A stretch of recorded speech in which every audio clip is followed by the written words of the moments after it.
Bonjour, comment ça va? C'est Pauline. Je vais juste faire cette vidéo rapidement. J'ai vu une vidéo d'hier sur l'internet où l'ancien président de la France, Nicolas Sarkozy, parlait de... je pense que le début de la vidéo, je ne l'ai pas vu, mais je pense que d'après sa réponse, on lui avait demandé qui est-ce qu'il aimerait avoir à table avec lui à dîner, et il a dit Jésus. Et l'explication qu'il a donnée pour cela, il a dit que il a commencé à dire que oui, lui, il est catholique, mais il n'est pas pratiquant.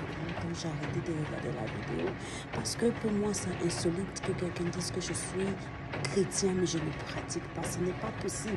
On ne peut pas être chrétien, ne pas pratiquer. C'est comme si on était chrétien à moitié. Ce n'est pas possible. Quand tu es chrétien, ça pénètre tous les aspects de ta vie. Il n'y a pas un aspect de ta vie qui n'est pas influencé par le fait que tu es chrétien. Quand tu es chrétien, ça affecte les décisions que tu prends pour ta vie. Ça affecte comment tu vis, ça affecte comment tu t'habilles, ça affecte où tu travailles et tout ça. Comment est-ce que tu gagnes l'argent. Donc tu ne peux pas être chrétien à moitié, ce n'est pas possible.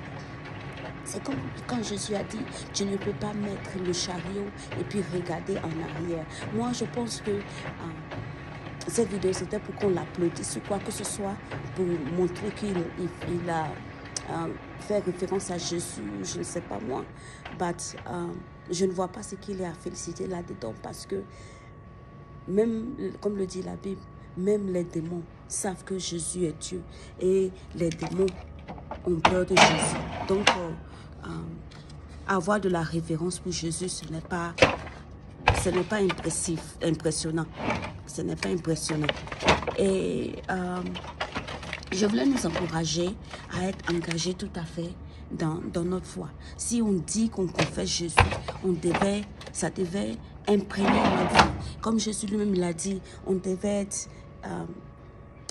être la lumière là où on est placé.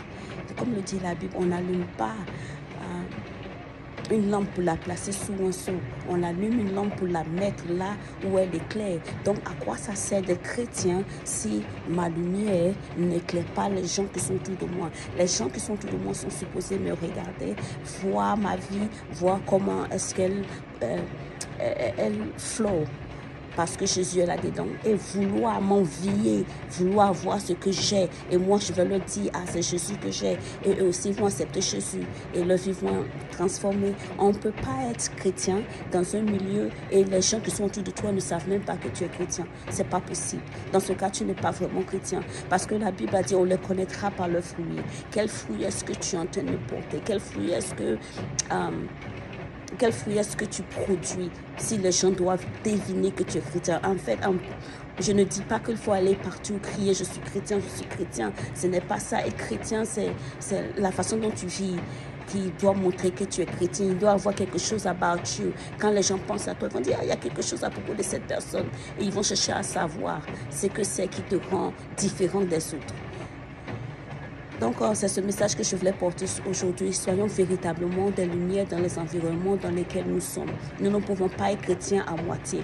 Tu ne peux pas être chrétien le dimanche seulement. Tu dois être chrétien toute la semaine. Tu dois vivre Jésus toute la semaine. Jésus lui, il a dit que si tu avais honte de lui en public, lui aussi il aura honte de toi devant son Père. Souviens-toi de ça. Amen. Gloire à Dieu.